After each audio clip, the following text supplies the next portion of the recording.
Hi students, how are you? I hope that you are doing fine. So today we are going to study about these irrational numbers. We have already studied the rational numbers. We know what is a rational number, isn't it?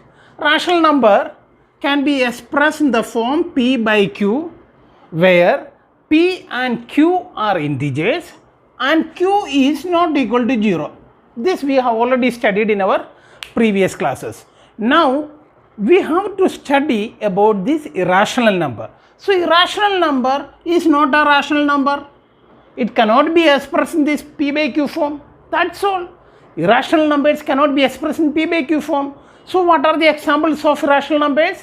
Root 2, root 3, root 5, pi, etc. These are the irrational numbers. Today we have to prove that root 2 is an irrational number, root 3 is an irrational number, root 5 is an irrational number.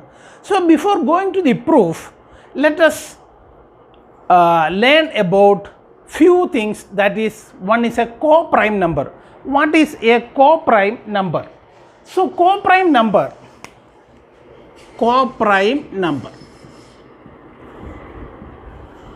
You know what is a prime number? Prime numbers are 2, 3, 5, 7, 11, 13, etc. These are the prime numbers that we already know. Now, what is a co-prime number? You know about your co-sister, co-brothers, these things you know. Similarly, we have a term co-prime number. So, let us see what is a composite number. Composite numbers are those numbers which are not prime numbers. Example 4, 6, 8. These numbers are composite numbers that we already studied in our previous classes. Now, what is a co-prime number? In a co-prime number, they have only one as their factor, as their common factor. Now, let us take the example of 2 and 5. 2 and 5. In 2 and 5, 2 can only be 2 into 1. This is 5 into 1. So, what is the common factor? Common factor is only 1. So, let us take another example. 2 and 97. 2 and 97. So, 2 and 97, is there anything common? Nothing is common there. Only 1 is the common factor. So, and let us take another example. 8 and 15. 8 and 15. In 8 and 15 also, only 1 is the common factor. We don't have any other common factor. So, but 8 is a composite number. 8 is a composite number. But these type of numbers like 2 and 97, 8 and 15, 2 and 5, 3 and 7, 5 and 11, 5 and 13, these numbers are known as co-prime number. They don't have any common factor except 1. So, let us see the definition of co-prime number. It says that a co-prime number is a set of numbers or integers which have only one as their common factor. So, the examples we have already seen: 2 and 5, 2 and 97, 8 and 15, 13 and 14, 21 and 22, 28 and 57, 1 and 99, 2 and 97, 46 and 67, 41 and 75. So, these are co-prime numbers. Now, I just wanted to introduce another theorem, that is theorem number 1.3. Theorem 1.3. Now, let us see what it says. It says that let P be a prime number if P divides A square, then P divides A, where A is any integer. Now, let us understand the meaning of this theorem. So, this theorem says that if A square is divisible by P, then A is also divisible by P, where P is a prime number, and A is any positive integer. So, this theorem says that if A square is divisible by P, A is also divisible by P. we have seen it from here. From all these examples, you see 2 square is divisible by 2, therefore 2 is divisible by 2. 4 square is divisible by 2, therefore 4 is also divisible by 2. 8 square is divisible by 2, 8 is divisible by 2. Here again 3 square is divisible by 3, therefore 3 is also divisible by 3. 6 square is divisible by 3, 6 is divisible by 3. 9 square is divisible by 3, therefore 9 is also divisible by 3. So this you should understand this, because we will be utilizing this theorem while proving root 2 and root 3 are irrational numbers. So let us go to our next question, that is root 2 is irrational. We have to prove that root 2 is irrational. The first step is, let us assume that root 2 is rational. That means root 2 can be expressed in terms of a and b. So in the second step, hence we will write root 2 is equal to a by b, where a and b are co-prime numbers. We have already studied about co-prime numbers, and a is and b is not equal to 0. And b is not equal to 0. B cannot be equal to 0 because in a rational case the denominator cannot be equal to 0. Now this third step is squaring both sides. So we are going to square both sides. Why are we squaring both sides? Because when we square both sides, root 2 square, we will get 2. So that is the main reason we are squaring both sides. So squaring both sides, we will get 2 is equal to a square by b square. From here we can write that a square is equal to 2b square. Let it be equation 1. A square is equal to 2b square. See, a square is divisible by 2.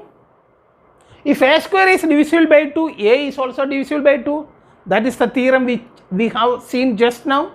So a can be written as a factor of something else, where c is any integer.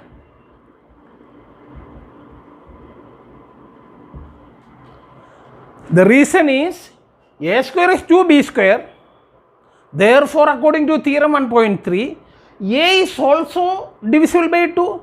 So if a is divisible by 2, a can be written as in terms of c, that is some other integer. Now we will substitute this value, a is equal to 2c here. So substituting a is equal to 2c in equation 1, what we get? So instead of a, we can write 2c square is equal to 2b square. What is that? 4c square is equal to 2b square. That is 2c square is equal to b square. That is equation number 2. Or we can write b square. From here we can write b square is equal to 2c square. So we have seen that a square is equal to 2b square and b square is equal to 2c square. They have a common factor 2. So from equation 1 and 2, 2 is a common factor. 2 is a common factor between a and b. Now from here you can see 2 is a common factor in a and b. So this contradicts our assumption. Therefore root 2 is irrational.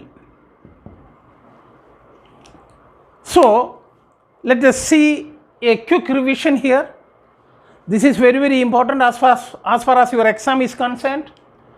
In all these cases, what we have to do is we are assuming that root 2 is a rational number. If root 2 is a rational number, it can be expressed in the form a by b, where a and b are co-prime numbers. We have already studied what is a co-prime number. That means there is nothing in common amongst them.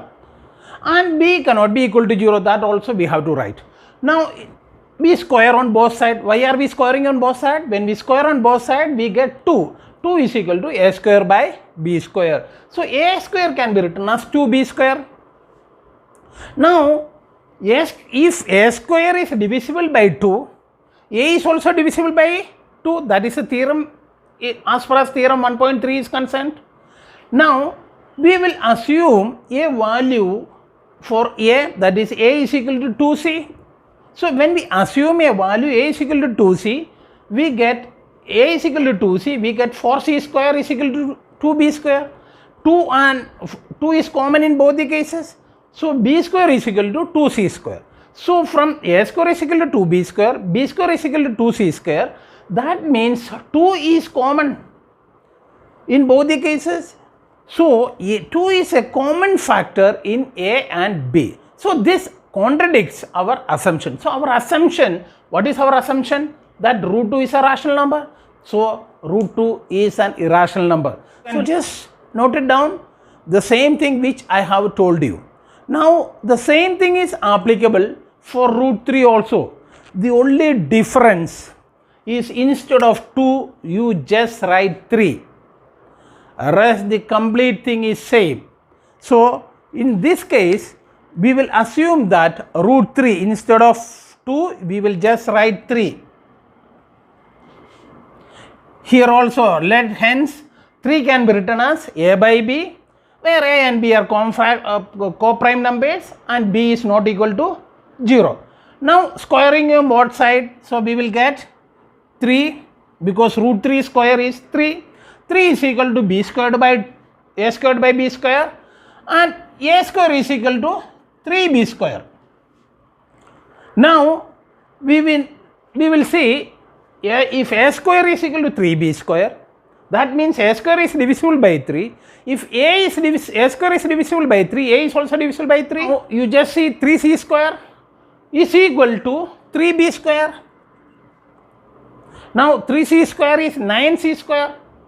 So, this will be 9c square. So, 3 will be common in both the cases. So, we can divide 9 by 3. So, it will be b square is equal to 3c square. Now, in equation 1, we got a square is equal to 3b square. In equation 2, we got b square is equal to 3c square. That means a and b have a common factor 3. A and b have a common factor 3, which contradicts our assumption that a and b are co-prime numbers. Therefore, root 3 is an irrational number. Now, let us see its proof on the view foil. So, we are assuming that root 3 is a rational number and root 3 is a by b. We are squaring on both sides. We get 3 is equal to a square by b square. So, a square can be written as 3b square.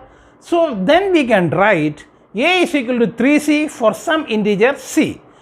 Now, substitute this value in equation number 1, we get 9c square is equal to 3b square. Therefore, b square is equal to 3c square. Now, in equation 1 and 2, you got the value of a square is equal to 3b square and b square is equal to 3c square. If a square is divisible by 3, a is also divisible by 3 and b square is divisible by 3, b is also divisible by 3. That means from equation 1 and 2, we got a common factor 3. So, this contradicts our assumption that a and b are co-prime numbers. Hence, our assumption that is root 3 is a rational number is wrong. Therefore, root 3 is irrational. So, I hope that it is clear to you. Now, let us see the next question, that is, prove that 5 minus root 3 is irrational. Now, in this case also, we will assume that 5 minus root 3 is rational. So, let us assume that 5 minus root 3 is rational. The moment you say it is a rational number, we can write 5 minus root 3 is in terms of a and b. We will write that a and b are co-prime numbers, the same statement which we have written, and b is not equal to 0. This we will write it. Now we will leave only root 3 on one side and we will take everything on the other side. So we will root 3 is equal to 5 minus a by b. We have taken this root 3 to the right side and we have taken 5 to the that. Now we can write 5 minus a by b is equal to root 3. Now 5 is an integer, a is an integer, b is also an integer.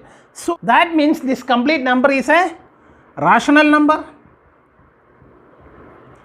But we already proved that root 3 is an irrational number. How can it be? When the left hand side is a rational number, how can the right hand side is an irrational number? That means our assumption that 5 minus 3 is rational is wrong. So our assumption is wrong. That is the reason. Hence we can say that root 5 minus root 3 is irrational. So let us have a quick revision. Now you can see it on the view foil. Let us assume that 5 minus root 3 is a rational number. The moment you say that 5 minus root 3 is a rational number, it can be written as in the form of a by b, and we know that a and b are co-prime numbers and b is not equal to 0. Now we will take root 3 is equal to 5 minus a by b. On the right hand side, you have seen that that is a rational number. The left hand side, root 3, it is an irrational number. It contradicts the facts that root 3 is irrational. So that means our assumption is wrong. Therefore, 5 minus root 3 is irrational. I hope that you understood everything today. Thank you.